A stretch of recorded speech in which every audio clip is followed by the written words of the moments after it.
Hello, this is Dr. Paul Cottrell, and we're going to be going over Cash Jordan and his video on stores leaving the city because of the crime.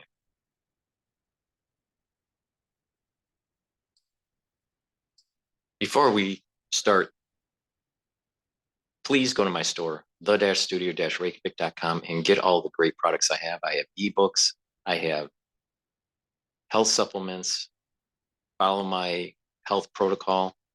I also have anti-aging boxes that have been curated, and take a look at my lecture series on pulmonology. It teaches you how the pulmonary system works, different diseases, how they're treated, how they're diagnosed, the pathophysiology, and that way you'll get more informed about how the human body works.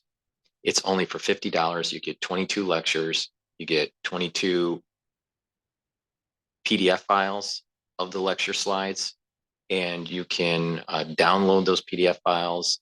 You have access to it, to the classes right after you make your purchase. You'll get an email with your unique password, and you'll be able to log in and take a look at the video that accompanies each PDF. And there are 22 different lectures for only $50. So please go to the store, the-studio-reykjavik.com.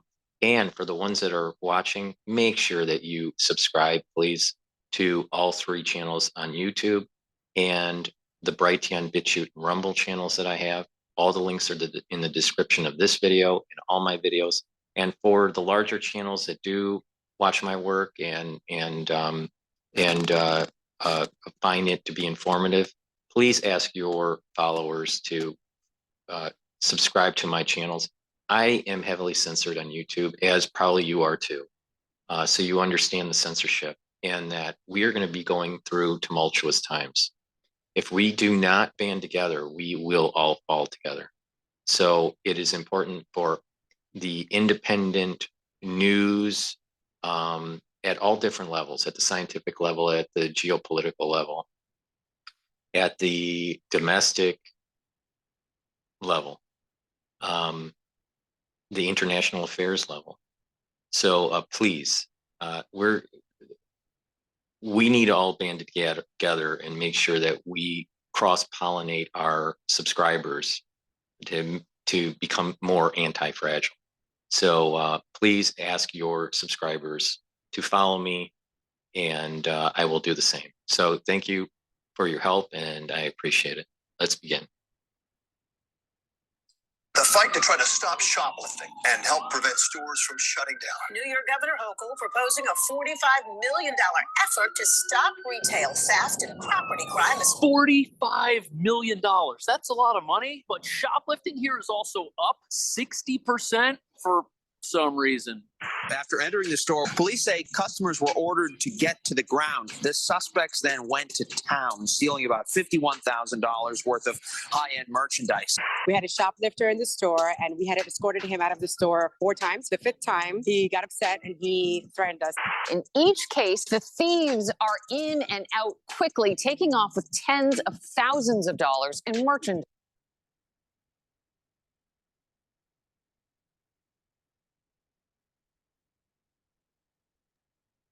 You know, the sad thing about this is that when you look at the pictures on the video from Cash Jordan, what you'll notice is that many of them, not all of them, but many of them are Black or Hispanic.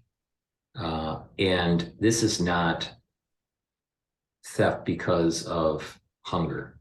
This is theft because you can get away with it, and you steal high-end items and you eBay it, or you're selling it on the black market. This is uncalled for, and people need to stand up. Part of the problem is that we allowed it to happen with lower end items.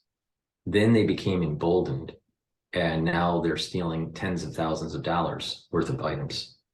This is out of control, and people need to stand up.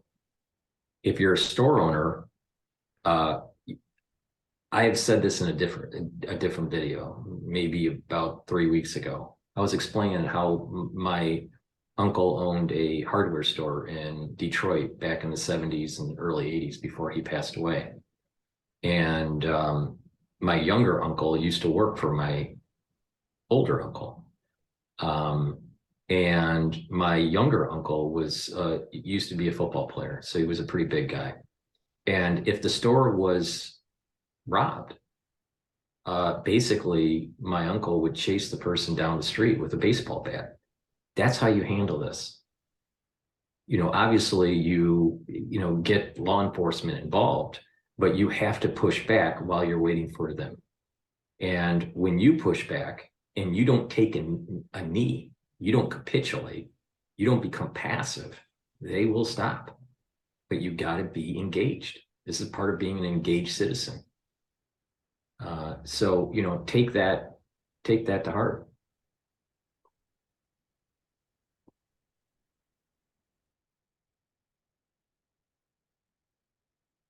The smash and grab efforts, they go in and swipe everything off the shelves, and oftentimes they're loading into a stolen vehicle. The problem getting so bad, New York State is setting up a task force to tackle it. It aims to bolster security measures for businesses and establishes task forces within law enforcement that specifically target shoplifters. Our criminal justice system is insane. Motorola Razr is bringing a different perspective. Hello, Moto. There are, of course, amazing accomplishments that are coming through the biomedical field. What else?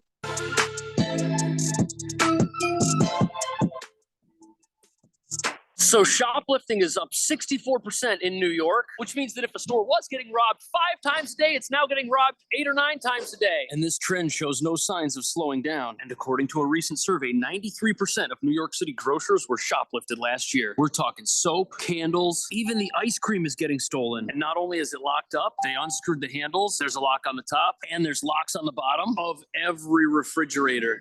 But even though New York's governor has a $45 million plan to address shoplifting, critics say it's not going to do anything because it doesn't address the real reasons why crime here is out of control. On top of that, it's recently been exposed that when a business does dial 911 for shoplifting, the response times are so slow, the criminals usually get away. But according to this article, officers in high crime areas have started WhatsApp text groups. Apparently, merchants can share photos and intel with each other and with the police to help stop criminals and prevent crimes in progress. It's like a secret high-tech version.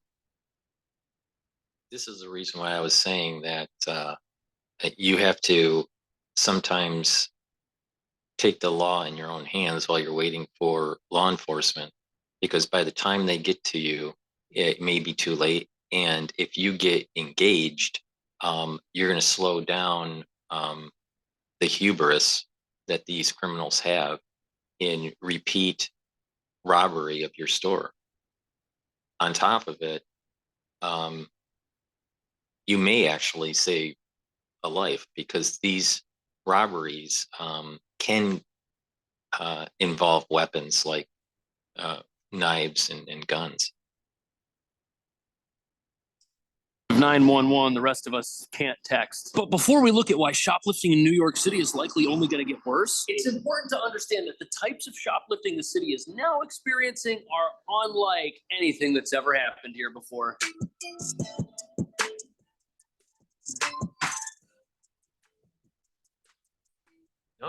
Notice it's all high end, you know, and there's going to be a black market for it, definitely. But not just that. What I don't like about Cash Jordan, even though he has some good information, you know, and I know he's a young guy and all that, but I cannot stand his soundtrack. I cannot stand hip hop, rap music.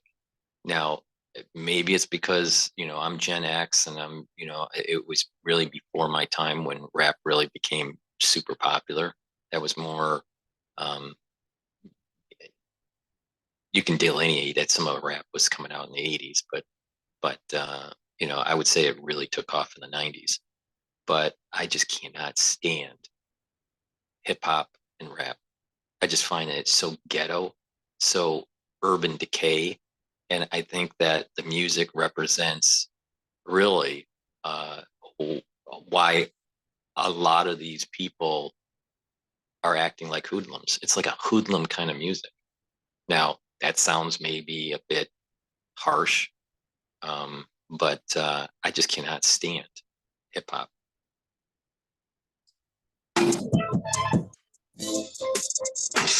So one of the craziest heists in recent New York City memory happened a couple of weeks ago right here at the Gucci store in the middle of New York's meatpacking district. Apple store across the street. There's a luxury hotel. There's a Tesla dealership. Lululemon. It's the entire corner here right on 14th Street. You can see the suspects, 2 men and a woman, at work. Police say customers were ordered to get to the ground. The suspects then went to town, stealing about $51,000 worth of high-end merchandise. Now to the getaway. Now, I'm not a detective, but that woman, her face is clearly visible. She'll definitely get caught. And after she gets caught in a plea deal, she'll rat out the other 2. But these crooks had time. They had as much time as they wanted to steal whatever they wanted from that store, and that's exactly what they did. No security, no police. They just walked in and walked out. Now, yes, $45 million is a lot of money to address crimes like this. But the criminals here made off with $51,000 worth of stuff. And these new plans, not only do they ignore the main reason why this is happening, those criminals are still out there. The woman pulled up to the curb in a black Honda CRV right near the store entrance. Once the men were inside the vehicle, it sped off. Police say the suspects drove through the Lincoln Tunnel onto New Jersey, and from there, we don't know where they went. So the getaway car was actually parked right here, and there's a fire hydrant. This is actually a no parking zone right in front of the store. It's almost like the perfect place to illegally park if you're going to do something else that's even more illegal, and then get away right away because there's no traffic. Although they did almost hit a cyclist at the end of the street. Now, the getaway vehicle they were in was also likely stolen. And what's also crazy is when you look at that security footage, you don't see any flashing lights out here on the street. This was a clean escape. No one was coming to stop these guys. And although the store employees probably called 911, the reason so many stores are closing is because 911 isn't as effective as it used to be. I don't understand this. They have security there. Obviously, security did not want to engage with them because you don't know if they're carrying guns or whatever. But they took their darn time. They were wheeling luggage. They had big armfuls of bags. I mean, it didn't look like they. This is why I keep on saying that these store owners and these employees, they need to get engaged. And not only that, they should be given a bonus when they stop the heist. This policy of just be passive and let them do it is wrong. They should lock the doors, take a bat, and beat the hell out of them. Interesting. So the store itself had security. But honestly, you can't blame security for failing to engage armed bandits. This little white bag is just not worth your life. And what's also pretty crazy is the time at which this took place. Broad daylight, just like right now. This did not go down in the middle of the night. What I don't understand is this. Why isn't the security armed?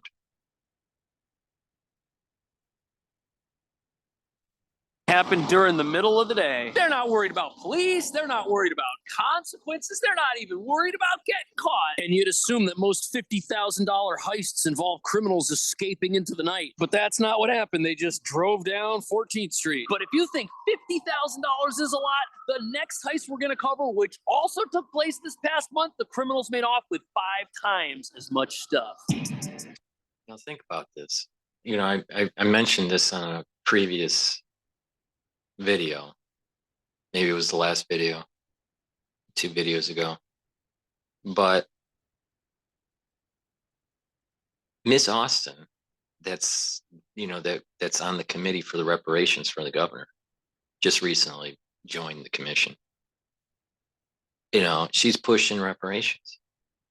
She's pushing for a big payout to the blacks and also additional social programs for the atrocities of structural racism, as they call it.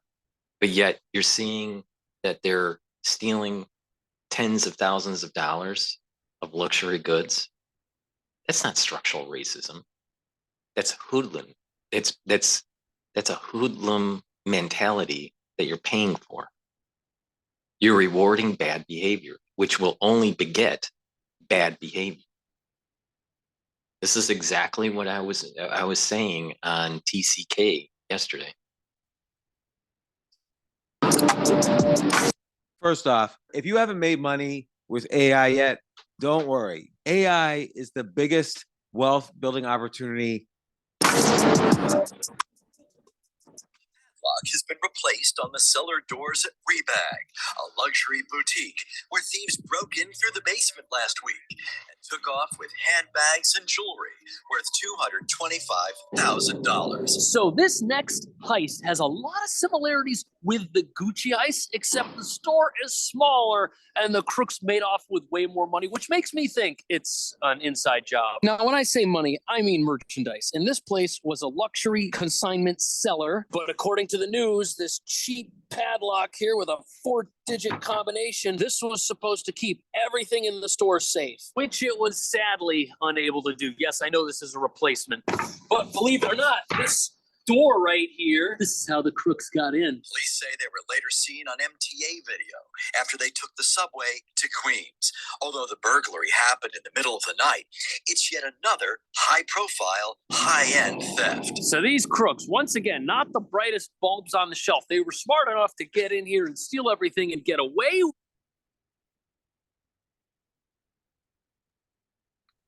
It seems as though the individuals that were stealing from the Rebag store, they looked white or maybe mixed race. Didn't look black at all from the camera. So, you know, it's important to mention that it's not all blacks that are doing the theft, but I'll tell you, from the news and from what you see on the street, most of these crimes are done by blacks.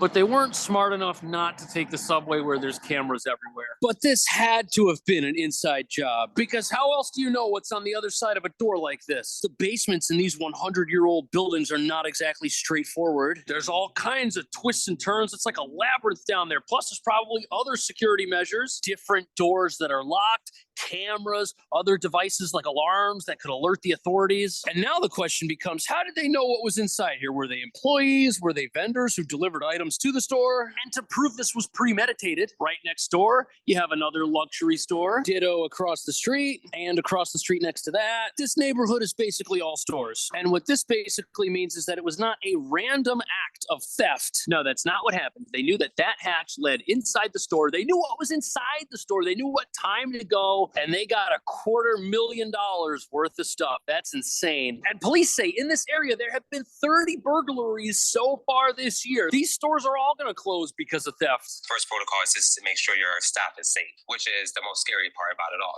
Tommy Torres and his colleague Matty Giolito work at 7 for All Mankind just next door to Rebag. Soho community groups say security's been stepped up, but frustration here is giving way to resignation. So that interview took place at this store, which is next to the store that was ransacked. You got to feel so bad for the people working at a little store like this, putting their life on the line. But the thing nobody seems interested in talking about is that if you steal under $1,000 worth of stuff in New York, it's a misdemeanor. Now, yes, $250,000, that's way more than a misdemeanor amount. But how do you think those criminals got practice working up to those big numbers? They probably gained experience robbing lesser stores for lesser amounts of money. In fact, repeat offenders are so common that 30% of the retail theft crime in 2022 was committed by just 300 people. But unfortunately, repeat offenders don't just target luxury boutiques, which is why the next heist on our list is probably the saddest one of them all.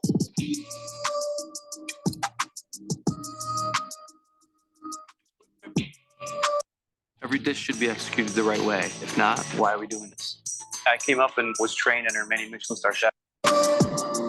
So here we have a small, privately owned and operated bodega / grocery store. These things are all over the place. There's actually one right across the street, which is open and operating. But one of these recently got hit so hard by theft that the people there were terrified and afraid for their lives. And these are places that serve the local community with things everybody can afford. Nayeli DeJesus says shoplifting at her Bronx Associated Supermarket's gotten so bad, her employees fear what could happen if they try to stop a shoplifter.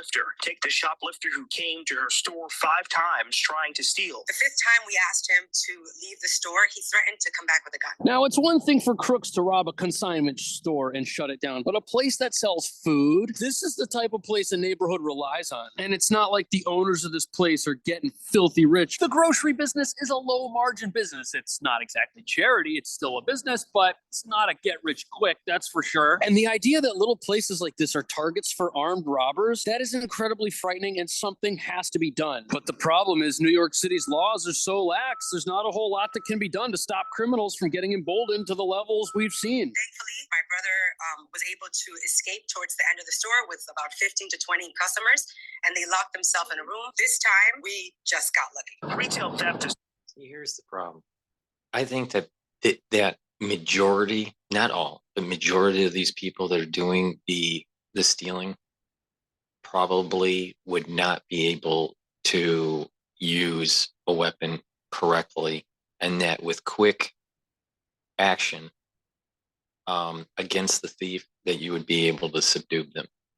And so what they're hoping for is that of complacence, and through complacence and fear, they will be able to continue on with their thievery. So I don't buy into this idea that, just hide under the cash register and just let them do whatever they want. I think that people need to be engaged, and when you are engaged and are willing to defend yourself, most of the time these people will leave you alone. That is what I saw in Detroit, and unfortunately, you have a lot of people that are just wussies in New York. And when you have people that are complacent or fearful, people can take advantage of you. So stop being fearful. The same thing is happening with the government. The government wants to put you in fear, and therefore you capitulate. You become passive, and they can take advantage of you. You have to be aggressive and be willing to act when you need to act to protect yourself. That's a long-standing history in the United States. This is a modern concept where people are in a fearful mode, and perhaps movies have made and shows on TV have made people more passive and fearful, where there's like the shock syndrome kind of thing that happens, where they see an atrocity that's taking place in real life, even though they see atrocities in the movies every day or every other day, and they just don't. They're almost like numbed from it, and they just don't react. So people need to become more engaged citizens on how their government is taking advantage of them, but also on how people are breaking the law and being immoral around them. You have to fight back. You have to be active against this activity. You cannot be passive. Now, yes, that means that you're taking some risk, but I would say that the far majority of the criminals out there are not good with weapons. Learning self-defense in many different ways would be probably very prudent, and it may be, it should be mandatory for businesses to teach self-defense for their employees. So these things can be there can be a counter action to the thievery. Honestly, that's the most frightening thing I think I've ever seen. And here you've got employees ducking behind countertops, taking cover. This is almost horrific. And after a store gets shut down for shoplifting, all of the other neighborhood stores raise their prices. And it's not because they're greedy. If one store closes because of theft, the other stores probably getting looted as well. They have to raise their prices to stay in business, and then they have to raise them again because all the criminals are going to target them, and the customers at the store have to absorb a certain percentage of shoplifting every time they buy. And this is the reason why I've been saying for this idea of reparations, that it's just rewarding bad behavior. They're going to continue on the thievery. So, you know, we need a society that says no. Just like how we said no to Bud Light and then pushing a certain transgender agenda, and how Nike was pushing a wokeism agenda, there needs to be a group of people, a large group of people in the society that is not ideologues, but just common people to push back on this. If you don't push back, it will get worse. It will get worse. This idea of a passive strategy will not work. And lawlessness in the inner cities is gonna just get more intense and worse. And what will happen is that even people that are stuck in the inner city, let's say they can't get out and aren't part of the thievery, these minorities that are stuck in the inner city, their lives are going to get worse. Their lives are going to be less safe. It's going to be more expensive. There's going to be food deserts within certain communities within the city because stores will be leaving. So the services and the products that these individuals in the poor communities were leaning on and relying on will be gone because of their similar ethnicity destroying the society that they live in. And then only to push reparations at the federal and state level. This is insane what's going on in the United States. And I'll tell you, the ultra liberal has destroyed this country, destroyed it, absolutely destroyed it.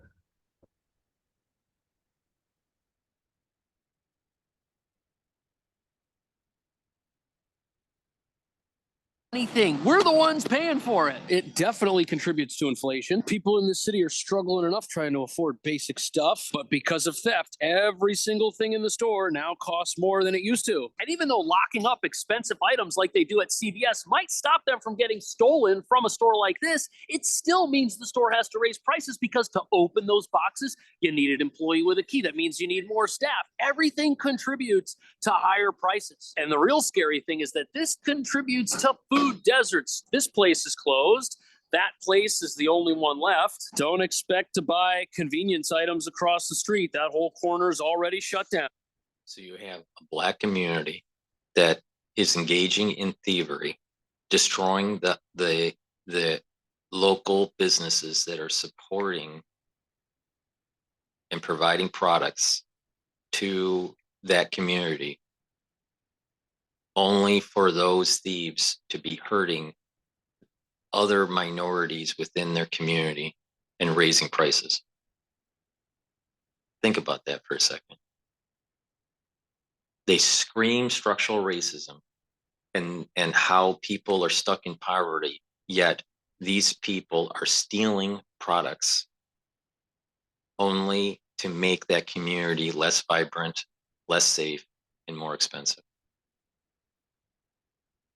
And they want reparations.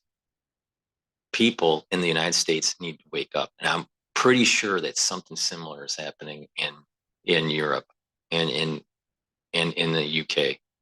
Maybe they don't have a reparation kind of component to this like we have in the United States, but there is a lawlessness that is destroying society. People need to stand up and hit back and not be passive.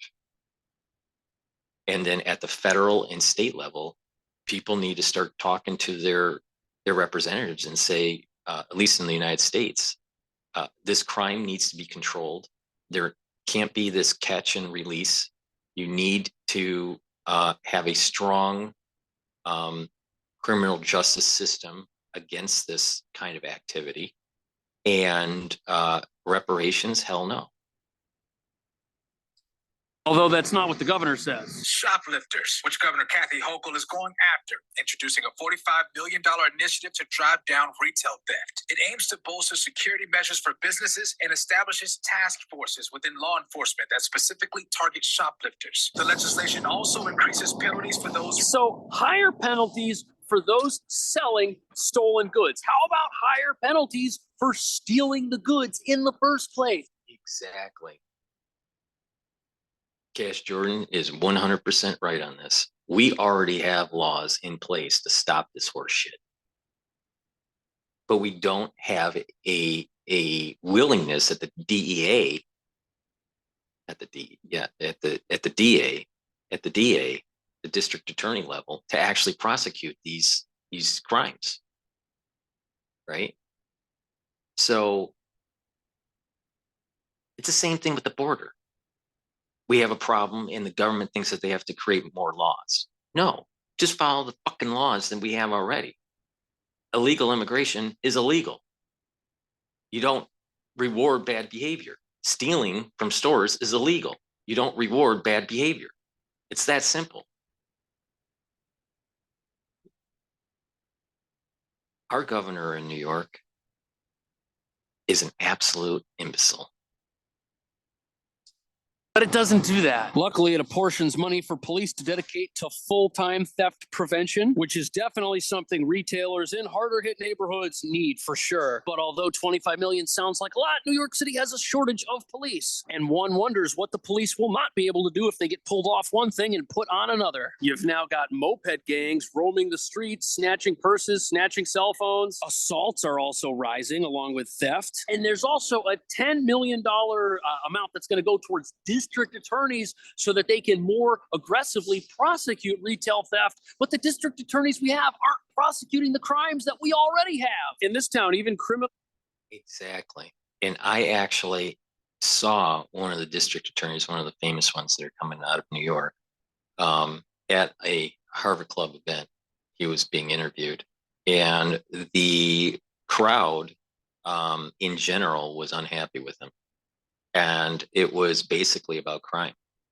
And he basically had the stance that, well, we need to be softer on crime to give second chances and third chances to people so they don't become hardened criminals.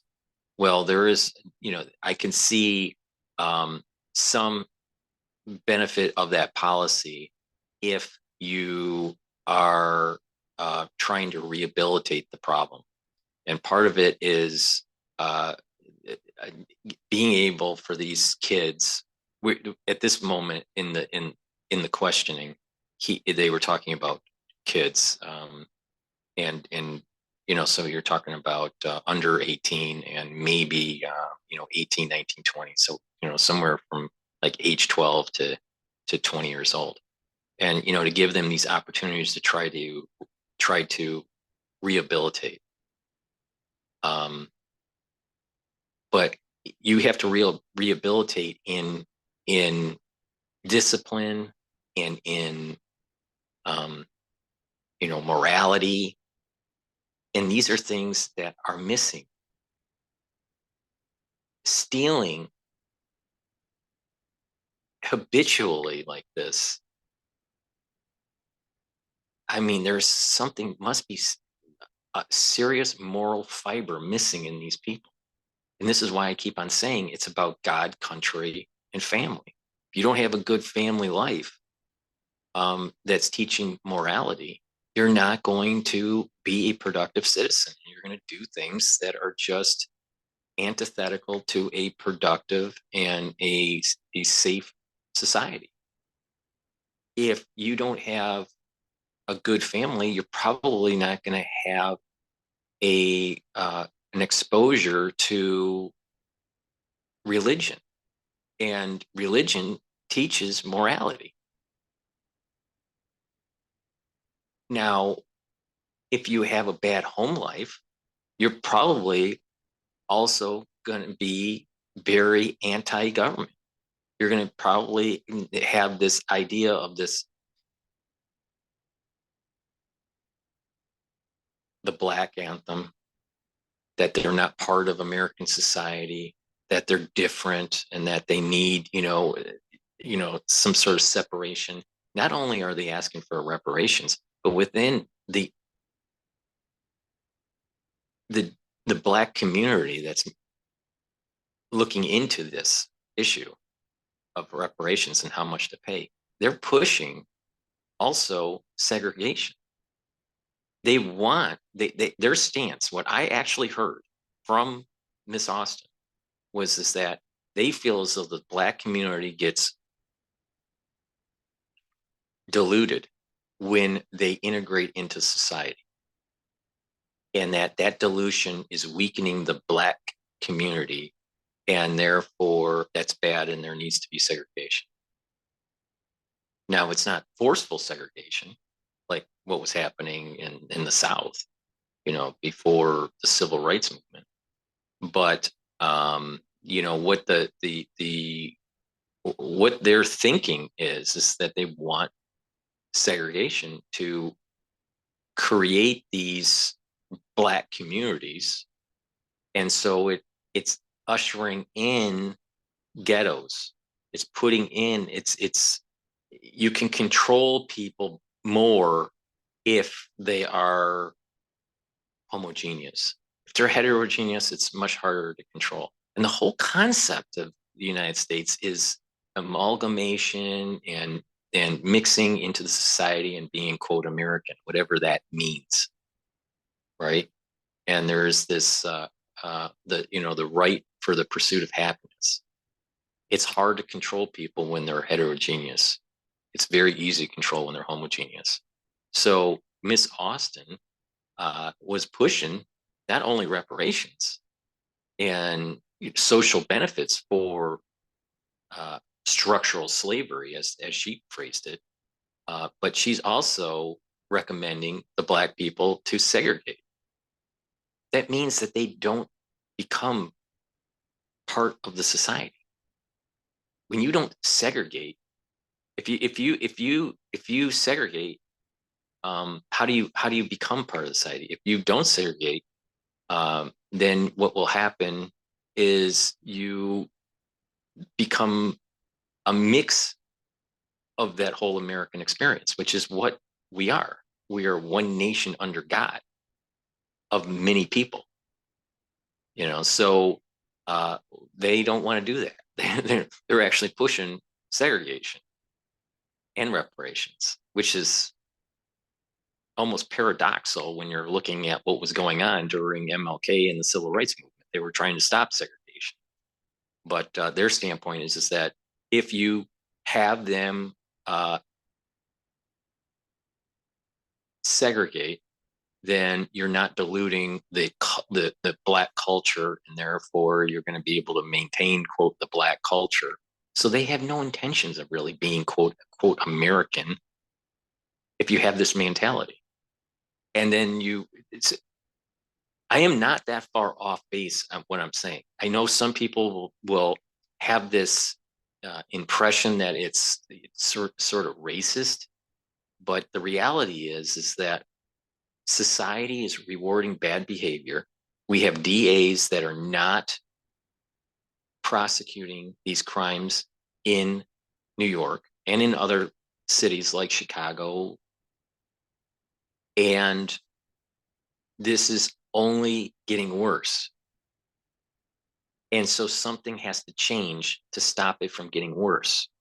And the ones that are educated and have power to make public policy are pushing for reparations and segregation, and a split in the country where there's almost two nations within the borders of the United States, starting with the national anthem, with taking a knee and playing two national anthems, the Black national anthem and what is really the American national anthem, right? That's unacceptable. That is absolutely unacceptable. Now, Blacks won't want to hear this, but the reality of the situation, there are more whites that are, and Mark Levin, stated this, anyone that's been at Arlington Cemetery, and I was at Arlington Cemetery back in the 80s, But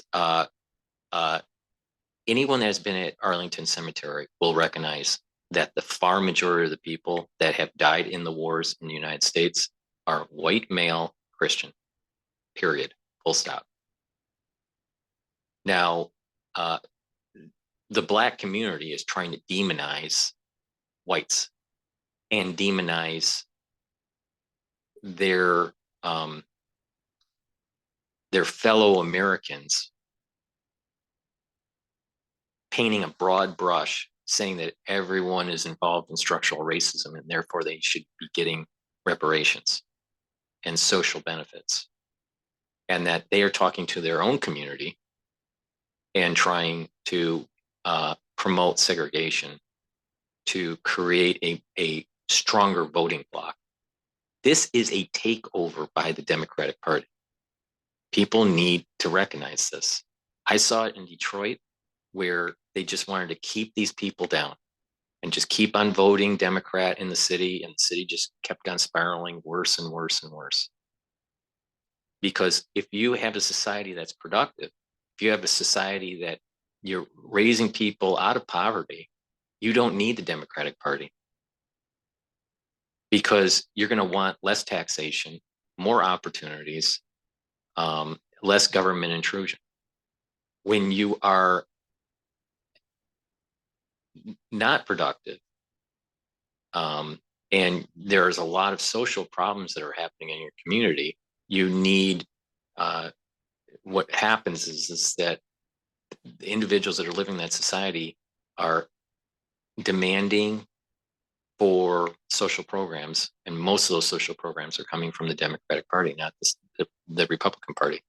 So the Democratic Party is creating a demand by keeping people in poverty, by keeping people in ghettos, by making people live in a homogenous way where it's easier to control that voting bloc.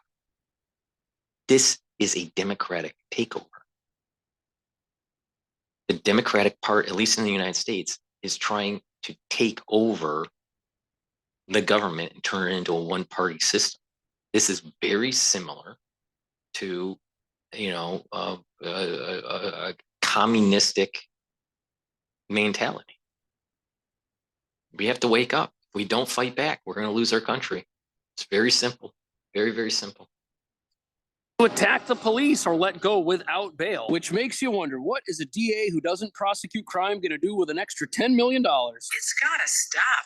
There's a reason Governor Hochul is going after shoplifters because, well, it's part of a growing trend. 2020. So this does have to stop. But to some extent, the governor's hands are tied on this one. She can't just rewrite the laws of New York. But one part of this new plan will allow businesses to have tax credits if they hire security. It's definitely not an ideal crime prevention strategy. And although it's better than nothing, why isn't this entire plan just to hire more police? Why do we think that doing something other than hiring police is going to stop crime in this town? Hiring more police and changing the laws so the criminals they arrest stay in jail. At a minimum, it would be nice to see these new store security guards be able to detain criminals until police arrive. And one wonders if businesses will be able to hire armed security who will actually be able to deter a threat. But at the end of the day, nothing is probably going to change here in New York because nobody wants to address the real reasons why crime is out of control.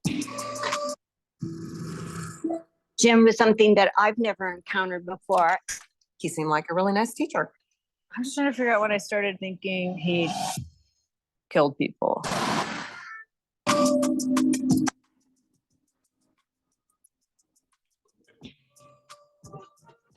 So many critics of New York City are saying that the crime that we're experiencing now all started from laws that were passed back in 2020, specifically bail reform laws that have had a major effect on policing and what happens after somebody gets arrested. And these laws changed how and when judges could impose monetary bail on someone who was arrested. Bail is collateral that you put down in exchange for your return to the court when it's time for your trial. If you come back, you get the money back. But the problem with bail is that not everyone can afford bail. Somebody who's rich and breaks the law can get out of jail, whereas somebody who's poor and may or may not have broken the law also gets arrested. They're stuck because the bail is too high. This is a real issue. And since we live in a country where everyone is innocent until proven guilty, it seemed to many here in New York that bail was an unjust way of locking up potentially innocent people. But now the problem is dangerous criminals are free to walk the streets and re-offend. And this is especially problematic when you consider that 30% of all crime in 2022 was committed by just 300 people who were not able to be kept behind bars until their trials could begin. Or worse, they just paid fines and were let go. And just think of the guy that robbed the grocery store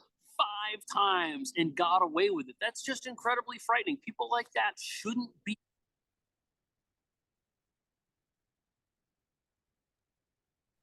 That's why I say the only way to get out of this situation is to fight back. Let me do a product placement here. So please go to my store, the-studio-reykjavik.com, and get the health products that I have. I have great health products. I have blueberry structural nanosilver drops in a 100 count. I also have honey and lemon structural nanosilver drops in a 100 count. And elderberry zinc lozenges, which are larger, in 21 count. And Manuka honey structural nanosilver lozenges in the 22 count. So I have great lozenges and drops. We're moving into the allergy season for the spring. So please stock up on the products that I have that will help with allergies, soothe that throat, neutralize pathogens. Also, a great product that you should be using every day is the Max 35 or the Max 14 or the Silver Solution. The Silver Solution is a ppm of 30, Max 35 is a ppm of 35, and the Max 14 is a ppm of 14. You take a teaspoon of it a day, you swish it in your mouth, you gargle with it, you swallow. It'll neutralize pathogens, and by doing that, your body doesn't have to fight those pathogens, and therefore you will be able to slow down the aging process, but reduce the chances of getting sick. Lastly, it's really important to control your lipid profile. So please go to my store and get the omega-3. It will help to control your LDL levels, and that will improve your cardiovascular health. Please go to the store, the-studio-reykjavik.com, and get the great products that I offer.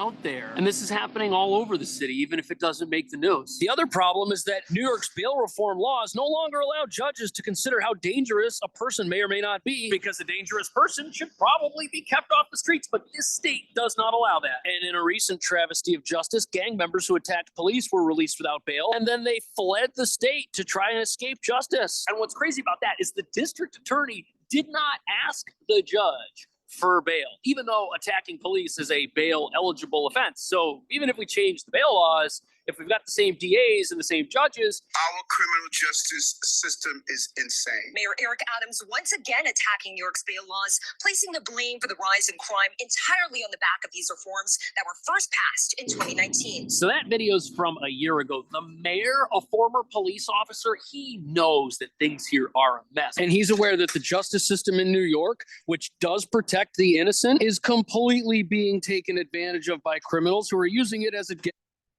I also met Mayor Adams. I have a very interesting life for the ones that do know me, at a personal level. I've met a lot of people. I have a lot of experience in life. I think that's part of the synthesis that you see on so many different topics in this whole polymath aspect. So I did meet Mayor Adams. He spoke at the club, the Harvard Club in New York. And he mentioned that, and I did a video on this a while back, maybe 8 months ago. on this battle that's going on between the mayor's office and the DA. So here's the problem that I see.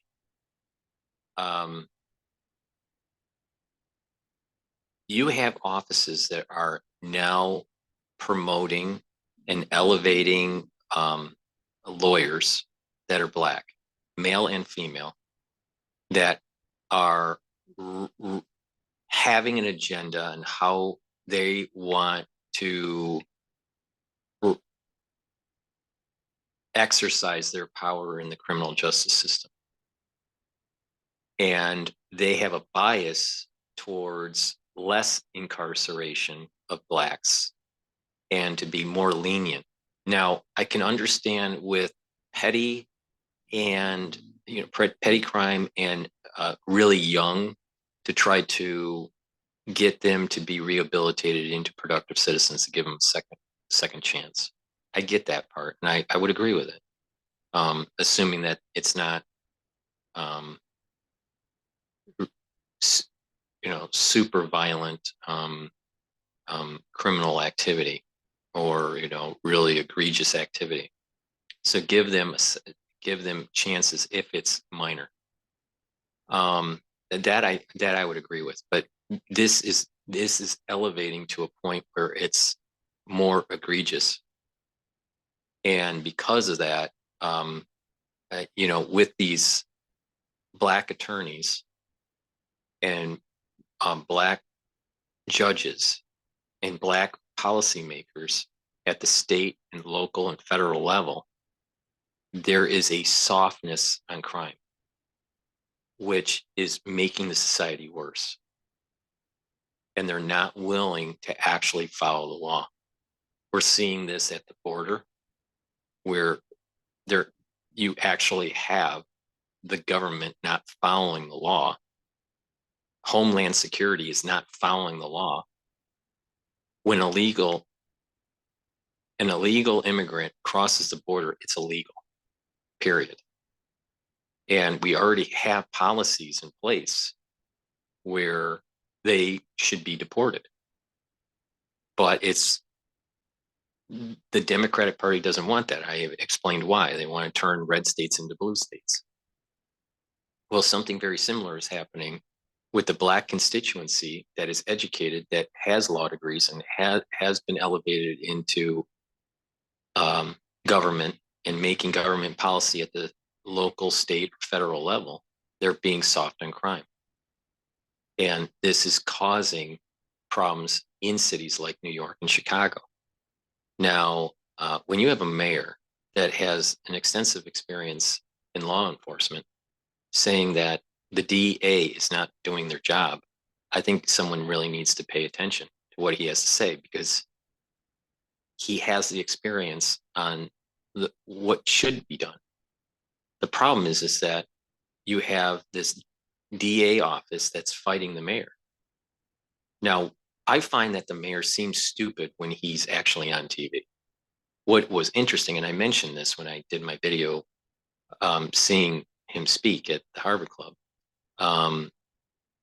you understand him much better, and he comes off as a person that you can relate to in person. There's something that just doesn't really translate when he is on TV, but in person you get a better understanding of where he's coming from. And in many ways you may actually agree with him. But there is an incompetence that's taking place because of the infighting between these different offices. It's getting to the point, though, that the mayor is going to get thrown out because he's not getting the job done.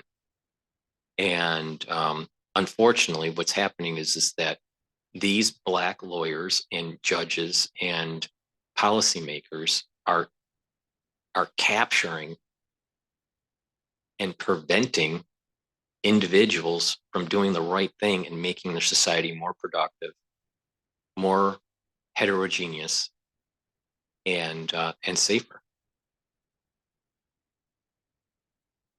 There is literally a takedown that's taking place. You would think that elevating people like Black males and females into higher positions in government or, you know, in the professions like doctors and lawyers, that they would move more towards a society that is more conservative and law-abiding and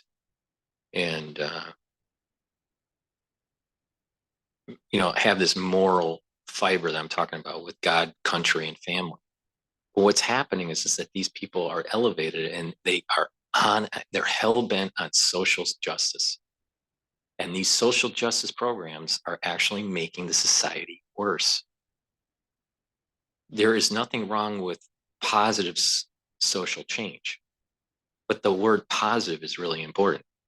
They're into social change because they have an axe to grind, and it's not positive because even if reparations is passed, it still will be inflationary, and it's not going to solve the problem. So it's not positive social change. It's actually negative social change. You know, and there's about 10 reasons why. So the key here is that positive social change. But these individuals, they are social justice warriors, right? Pushing an agenda. And, you know, this is the DEI agenda. This is, you know, this is wokeism. This is reparations. This is affirmative action. There's lots of different terms and ways to spin it, but it's negative social change. And that's why we need to push back and be forceful and say no. See, they're used to people saying, okay, or being quiet. And this falls into the silent majority that Nixon was talking about during his presidency, where you had the baby boom generation with the hippie movement, you know, creating social unrest, and not having really a moral fiber. And because of that lack of morality, this whole free living concept of, you know, from the hippie movement actually hurt the country. They were for social change, but it wasn't positive. And the effects of what was going on during that time period of the, you know, this flower power, you know, and free love of the hippie movement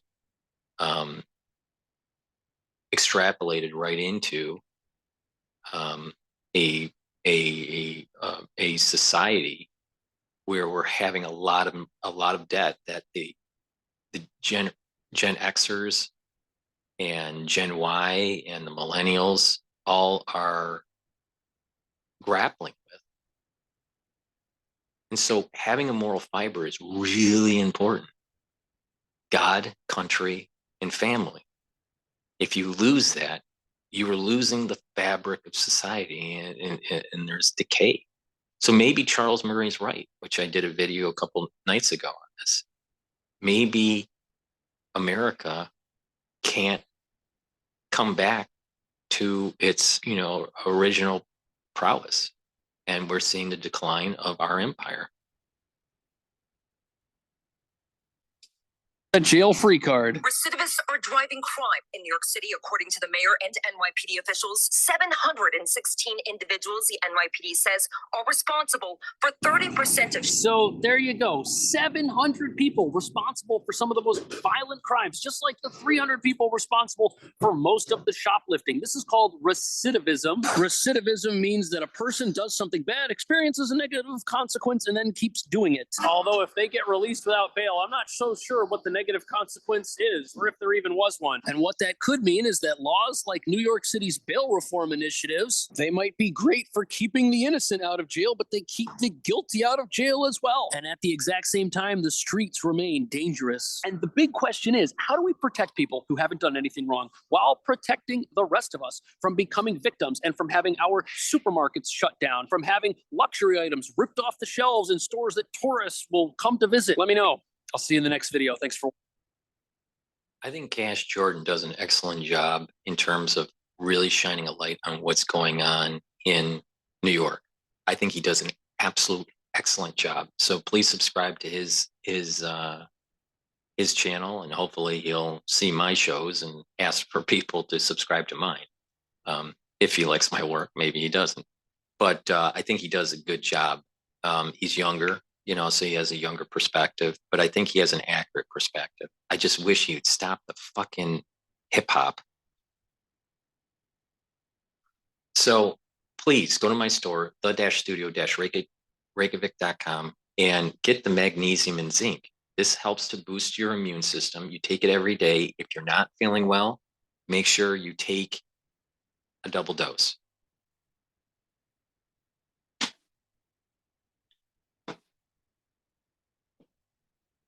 It is very important to get 3 cycles of REM sleep. By getting 3 cycles of REM sleep with Good Night Formula, you're going to be well rested. You're going to be able to consolidate memory, and you're going to be able to detoxify your central nervous system. So please go to my store, the-studio-reykjavik.com, and get the Good Night Formula. Get those 3 cycles of REM sleep. It has tryptophan and melatonin. It is really important to also take a probiotic. This one's a pre and probiotic. So please go to the store, get this powdered probiotic. You mix it with your food or with water. I usually mix it with hummus in the mid-afternoon. Take it every day, and this is going to help with that proper gut biome. Now, the reason why you need a proper gut biome, many reasons, but the 3 main reasons is that you want to be able to absorb your nutrients and have a healthier gut lining. And there's a symbiotic relationship between your gut lining and the gut biome of different types of bacteria. If it's out of balance, you can get sick. It also improves your metabolism and the communication between your gut and your liver and your gut and your brain. So please go to my store, the-studio-reykjavik.com, and get the probiotics. I have it in 2 forms. I have it in the powder form, and I also have it in the tablet form. So what I'd like to do is take a look at this episode is going to be a little bit more about New York. So I want to play a video that Cash Jordan did again. Cancer is a long journey. It's overwhelming, but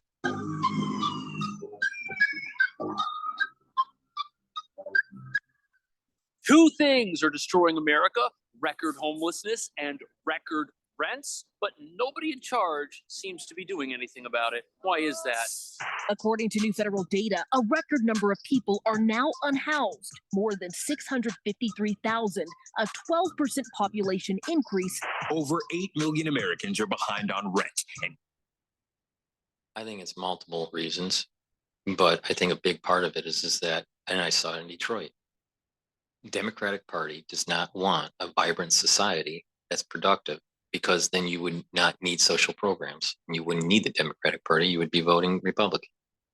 You need, what is happening in society is more and more people, especially in the inner city, need social programs, and the party that provides them are the Democrats.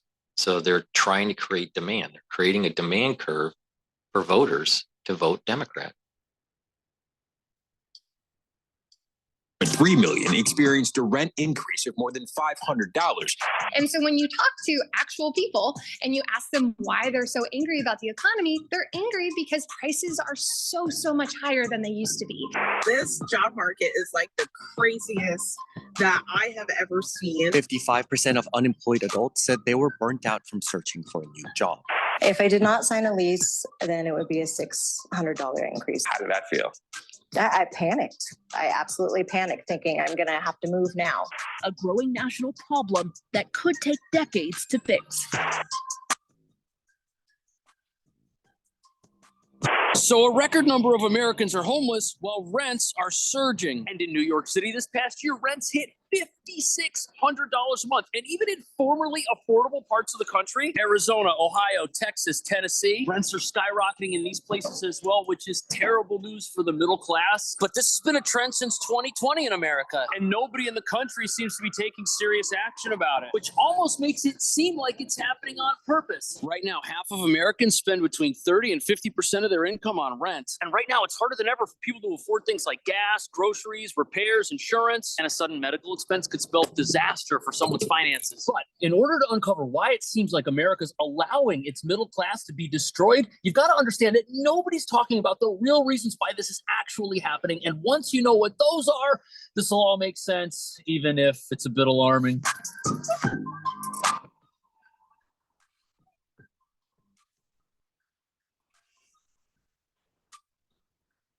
According to new federal data, a record number of people are now unhoused, more than 653,000, a 12% population increase since last year. Those are some scary stats, and that is a massive year-over-year increase. And you've got several reasons for rising homelessness in America. Rising rents, rising addictions, rising mental health issues. Plus, the United States is in the middle of an asylum crisis, and that's causing the shelter populations of big cities like New York to explode in size. And according to the Coalition for the Homeless, the New York City shelter population has around 123,000 people in it, 67,000 of whom are here seeking asylum. But as you'll soon see, that still leaves about 60,000 individuals who are in the shelters because of unfortunate outcomes. And those outcomes are being exacerbated by surging rents, not just in New York, but across the entire country. In fact, rents are a crucial component of the homelessness epidemic, because if people can't afford a place to live, they're going to wind up on the streets. Eastern Washington State is emblematic of a housing problem sweeping the country. Many say the rent is too high, and experts say it's in part due to the high cost of buying a home. A lot of those people considering buying that first home are kind of pressing pause on that search, but they turn around and find that their rent has also increased really substantially. So it's not just New York City with out-of-control rents. The entire country, even Eastern Washington, places that used to be affordable options for folks are just not there anymore. Everybody's getting priced out. Do you rent or do you own here? I rent. You rent? Did it go up? Yeah. That sucks. Not to mention, I have to move out at the end of the month. Really? Yeah. And there's two problems with this. First, if people can't buy a home and enter the housing market because prices are too high, what do? They rent. But since everybody's renting, that also jacks up the prices of renting an apartment. And every part of the country is just plagued with housing shortages. We just aren't building enough affordable housing in America for everybody to have a place to live. And you essentially have a situation where everybody's competing for the exact same thing. And there's no sign that that's going to change anytime soon. Nationally, rent is more than 20% higher than the start of 2020, according to Redfin. Over 8 million Americans are behind on rent, and 2.3 million experienced a rent increase of more than $500 in the last 12 months. And look at this. In New York City, evictions are going through the roof. It's very sad, because if you can't pay your rent, you'll end up on the streets. And according to the latest data, 2.3 million Americans have experienced a rent increase of $500 or more in the last 12 months. And as you can imagine, this is putting an incredible strain on the finances of individuals and families, especially when you consider that fewer than half of Americans can afford a $1,000 emergency if it were to happen right now. And now the rent's gone up. What are people supposed to do? How are they going to afford anything? This is terrible. And some people say this is being allowed to happen. If I did not sign a lease, then it would be a $600 increase. So I signed a 6-month lease so that it was a $400 increase. Spokane is a boomtown with amongst the worst housing inventory levels in the nation. So because of the rent crisis and the housing crisis, a lot of families are finding themselves in seemingly unwinnable situations. And yes, going month to month does give you the flexibility to move when you want, which in a tough economy might be a good option to have at the table. But since it's too expensive, it could bankrupt you. And the long-term option, since that's also too expensive, that could also bankrupt you, just not as quickly. It's like in this country, you're screwed whether you sign or not. And of course, it seems like greedy landlords are the only ones winning in a situation like this. But is that really true? Our mom and pop landlords might not make it. And we're the ones that supply most of the low-income housing. Insurance is going up. Utilities are going up every single year. And so this is how I earn a living. This is how I feed my family. Without a regular paycheck, I need to know that my rent, my mortgage is covered. So as a renter myself, the only thing I think about when I get a lease renewal and the rent goes up is that it went up. And I never for a second consider the fact that the landlord might have no other choice but to raise it. And it's not like landlords are universally wealthy. Some are also decidedly middle class. For example, in New York, this place right here, it's worth millions of dollars. But the landlord, he's got to pay for heat. He's got to pay hot water. He's got to pay a whole bunch of utilities for all the people that live in the building. And his property taxes are probably insane because this tiny little building's in the center of Manhattan. It's worth millions. 18 total apartments in the building. Whoever owns this has to pay to heat 18 apartments in the New York City winter every single year. And right now, fuel costs are up. So what do you think happens? It costs more to heat every apartment. And now all of the rents have to go up to compensate. The landlord can't eat every cost forever without it putting them in a bad financial situation. And oftentimes, a property like this can be the sole source of income for a family. Does that mean we should feel bad for landlords who charge way too much money for no reason? No, it doesn't. But it does mean that there might be legitimate reasons for doing so that nobody can avoid. But there's actually a second issue that's making it even harder for people to pay their rent. And experts say it's not going away anytime soon either.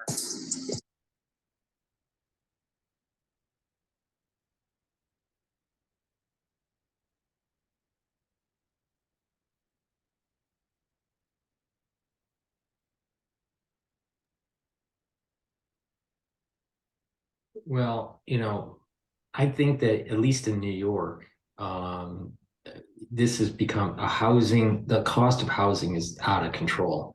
I would think that it's also happening in flyover country in the United States, in the Midwest, but probably not in the same percentage increase.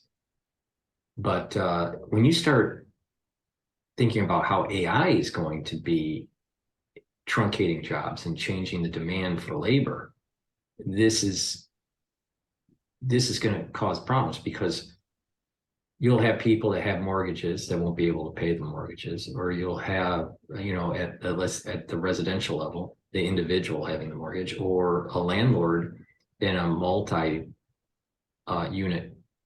complex having some sort of mortgage tied to the building and not being able to pay if the individuals renting can no longer pay the rent because AI took their job. So this is what I mean by the decoupling of labor and capital is going to cause major disruption in society. So, it is a problem. But another big piece of this is we have a democratic policy where it was inflationary. We spent too much money. Now, part of that money that we spent was in a war for 20 years in the Middle East that we shouldn't have been in for so long, and we should have done it, been more forceful and got the job done, which we didn't. So we wasted $5 trillion there. But there was also huge amounts of spending recently that the country cannot afford. And then you add in a 2.3 or maybe a $5 trillion or $6 trillion reparation on top of this. And I may be lowballing it. I mean, it may be like 3 times that.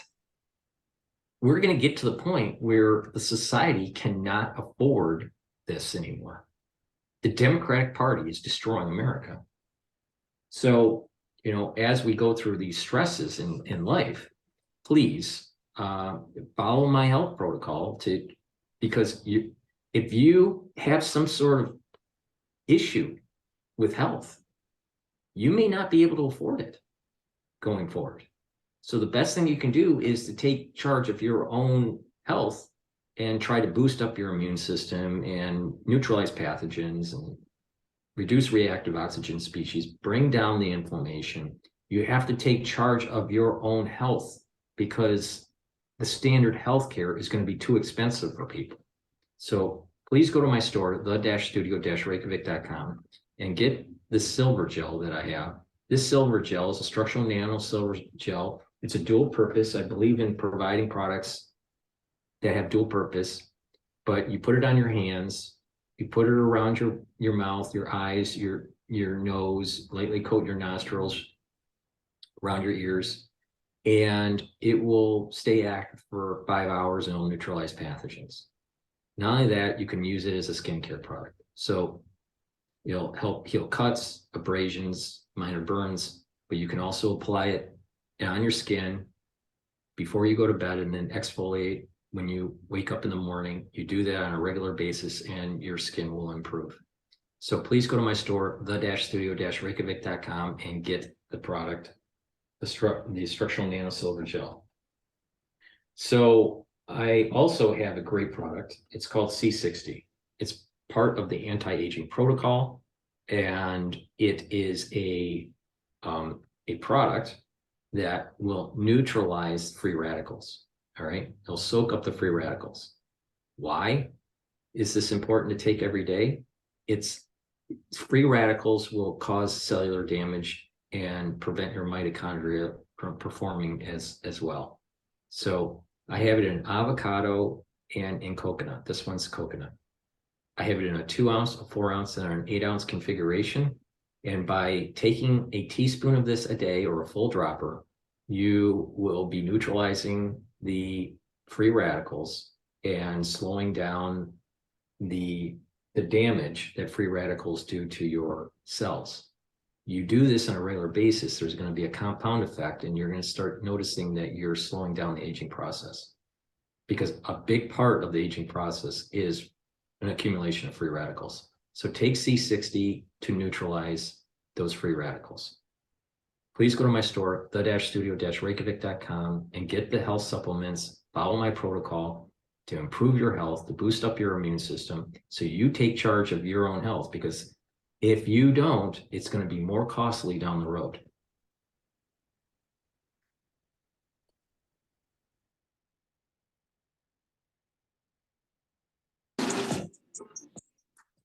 Folks, just want to take a moment to ask for your support today. Nope. Not a single donation.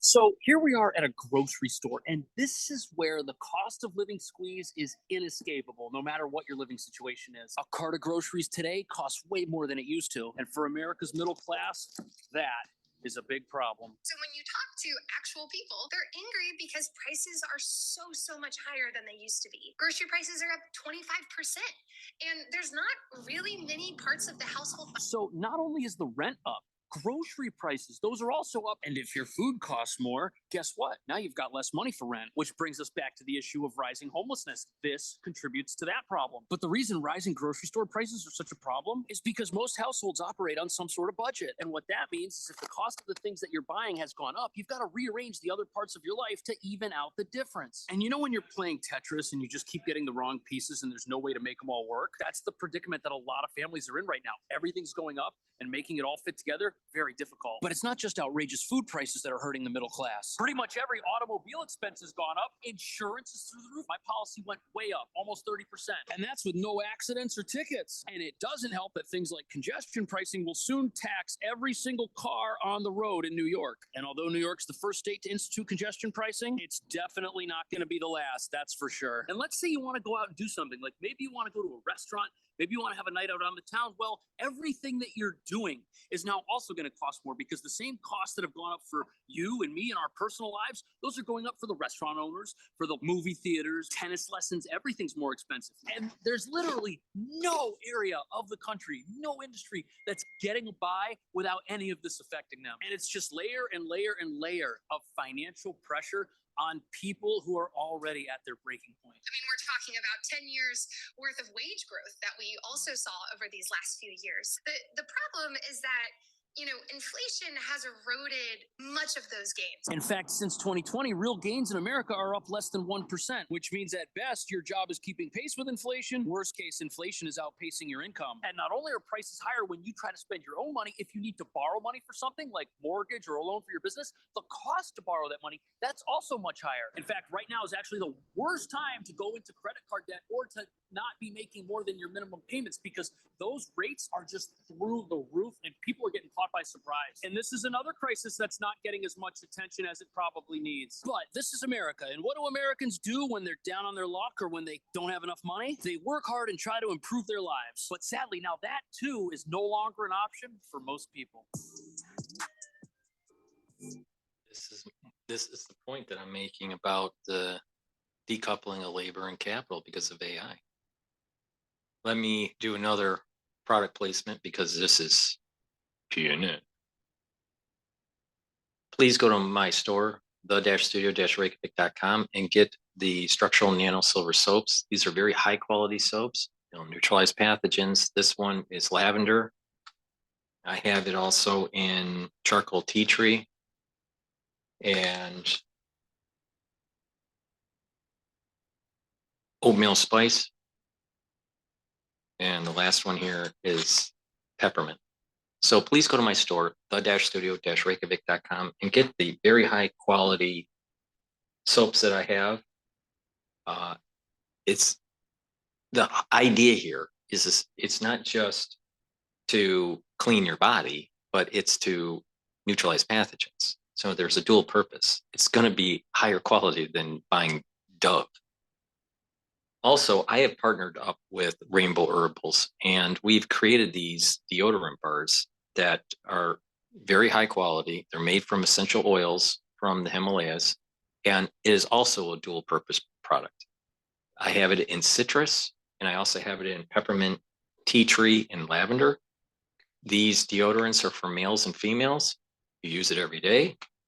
It's made from essential oils from the Himalayas, very high quality, but they'll also help to detoxify your body. So please use these deodorants. They don't have any aluminum in it, and it's baking soda free. So please go to the store, the-studio-reykjavik.com, and get a couple bars for your family. I offer a lot of great products on my store that will help to boost up your immune system, slow down the aging process, neutralize pathogens, bring down inflammation, help with cardiovascular disease. I also have a great toothpaste. It's going to be the best toothpaste that you can buy. So please go to my store and get the structural nano silver toothpaste. It does not have fluoride in it. So it'll whiten your teeth, freshen your breath, neutralize pathogens, reduce gum inflammation and gingivitis, reduce plaque buildup, and also improve cardiovascular disease. Many people don't realize that cardiovascular disease parts of cardiovascular disease are linked to poor oral hygiene. So if you have poor oral hygiene, you are increasing your chances of cardiovascular disease and valvular disease. So please go to my store, get the toothpaste. It's a very high quality toothpaste, and you'll be impressed with it, and be a regular a buyer of it. So please go to the store, the-studio-reykjavik.com, and get the health products that I offer.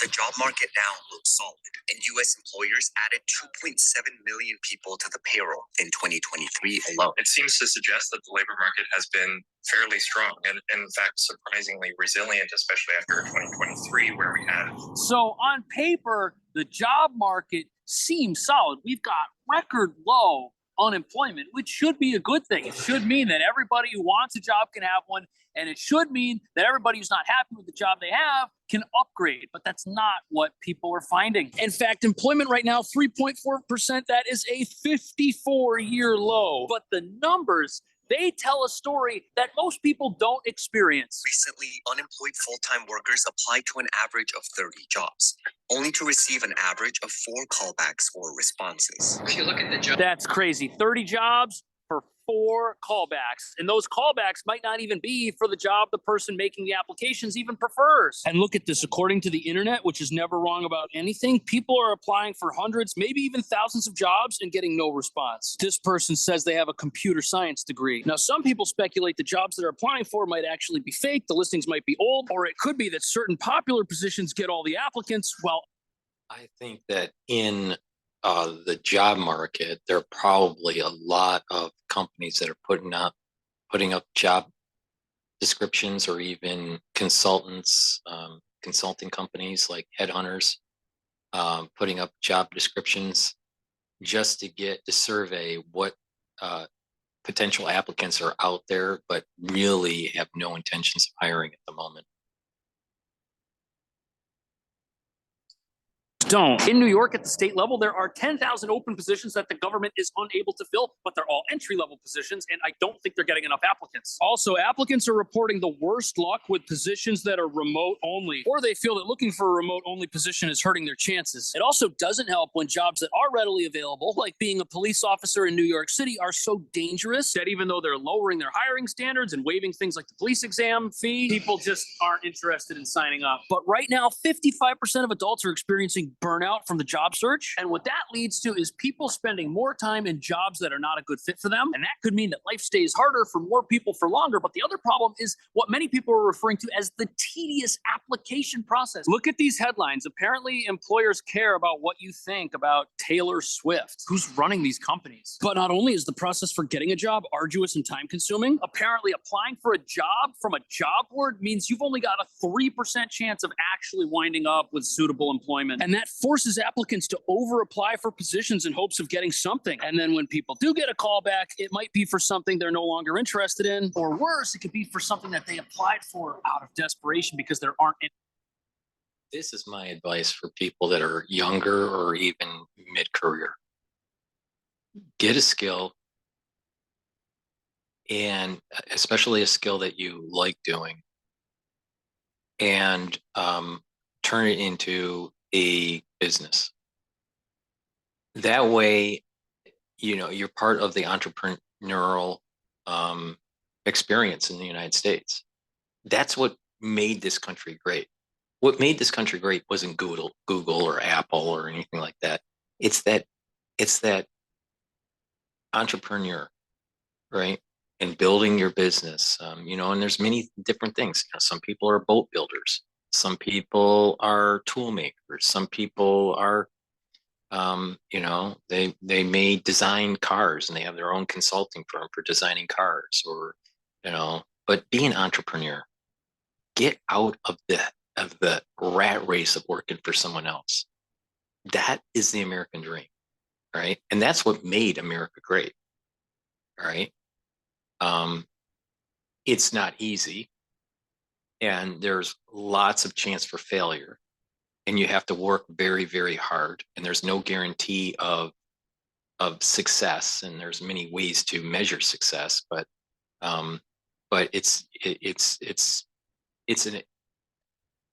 in my estimation, it's what the backbone of America is. So, find a skill that is transferable into a business, and work as hard as you can to build that business. That's the American dream. Don't get stuck in the idea that you have to be a worker for someone, right? Now, when you're mid-career, you have lots of skills. You just have to assess what you've learned and what you like to do. And you may have to downsize your life to be able to build that business. But this idea of working for someone it's not going to, you can't depend on that. Maybe my father's generation, you could depend on that, but not today.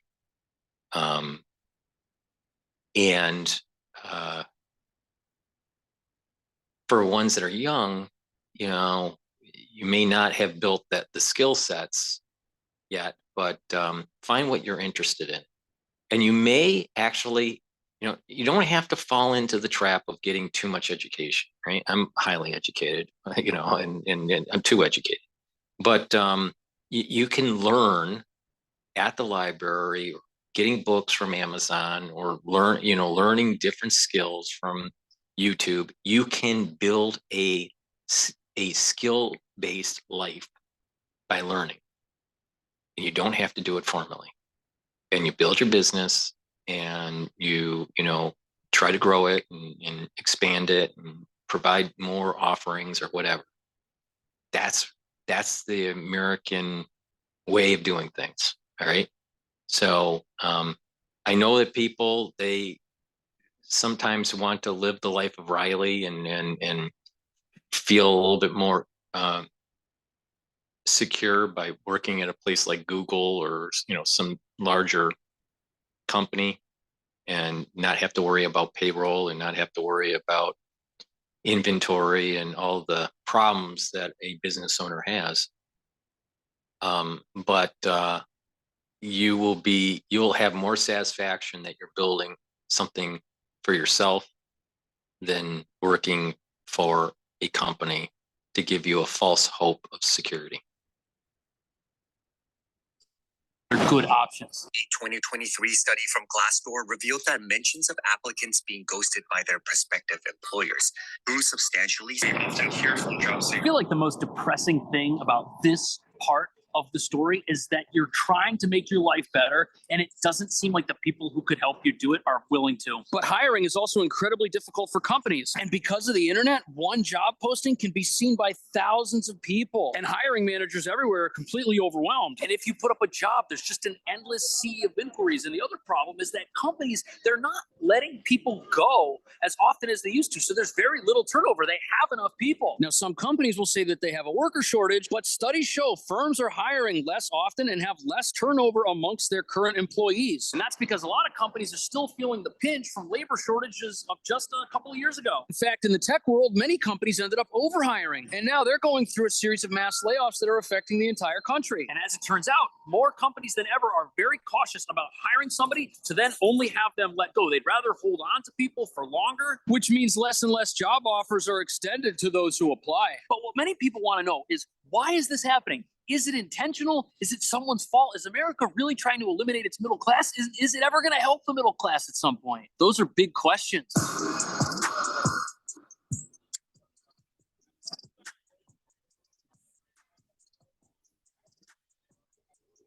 So the scariest thing about all of this is that to a degree, it's intentional. If you remember, just a couple of years ago, there was massive inflation. And if you remember, store shelves were empty, popular products were sold out, it was hard to buy cars, pretty much every available home got snapped up, and the government decided that an overheating economy was bad news for the country. And there's one thing the government can do to slow down an economy, and that is to tighten interest rates. And since America runs on borrowed money, making it harder to borrow money affects every single area of our lives. We're talking everything from construction projects to how much speculative hiring a company is willing to do, even to the amount of interest you're paying on your credit card. That's why those rates have gone up, because the rate to borrow money has gone up. Mortgage rates are through the roof, so the dream of home ownership is disappearing. And this sure makes it seem like the American dream is walking away from everybody, and that it might now be out of reach for most Americans. And the scariest thing about this is that the decisions that led to the economy going too hard and now going too soft, those aren't decisions that you or I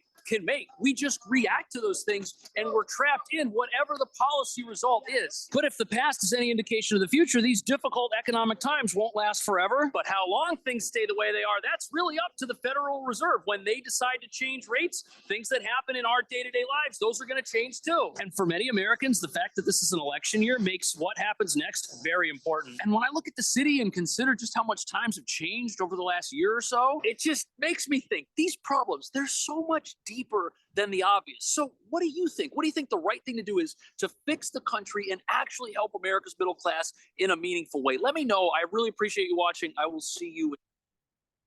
Well, Cash Jordan, DrPaulCottrell thinks that if you have someone that is stealing from your store, you chase them with a baseball bat. And in terms of the job market and rising prices, I think the answer is to put on the entrepreneurial hat and to assess the skills that you have and move forward and build businesses. And through the emergence of many people doing that, you're going to have a more vibrant and more stable economy. It's not going to be easy, and it's going to take time. but this over reliance of working for a large corporation, I think is starting to sunset. With that said, please go to my store, the-studio-reykjavik.com. I have a great product, new product. It's a pulmonology series of classes for only $50. So go to my store, click classes, click the pulmonology module, and for $50, you'll get a password, and that will give you access to 22 lectures with PDFs that can be downloaded or read online.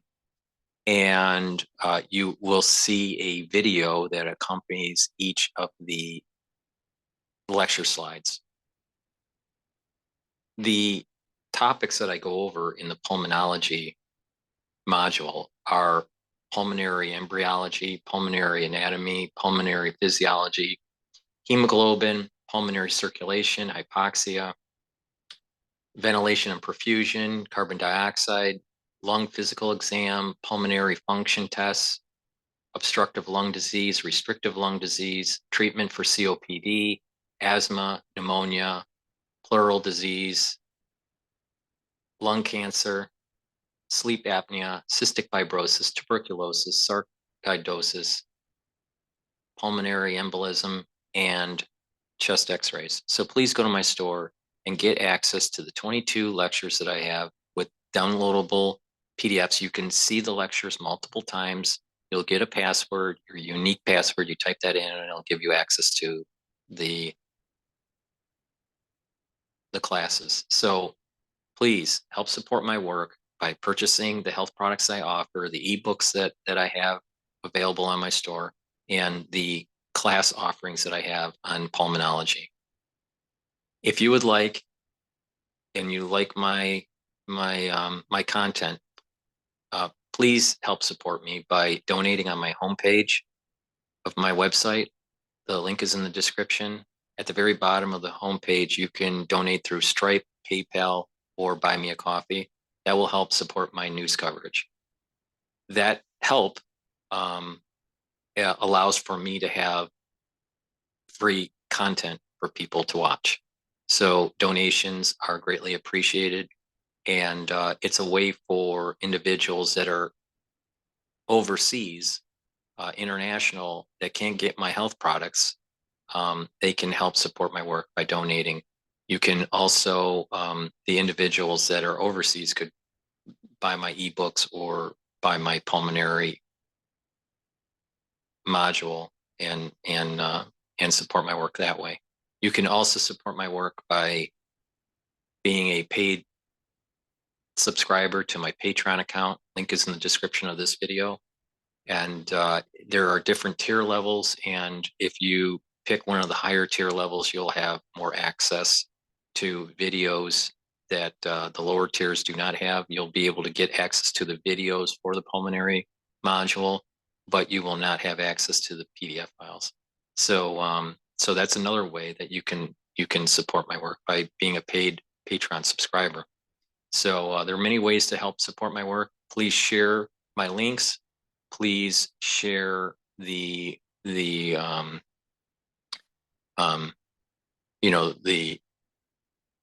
social media that I do on X and GETTR. Follow me there.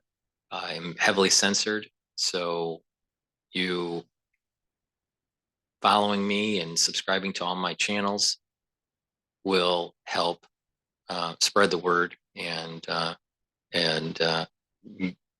get more people informed, especially when we go through the tumultuous times that are starting to emerge. Thank you for listening and have a nice day.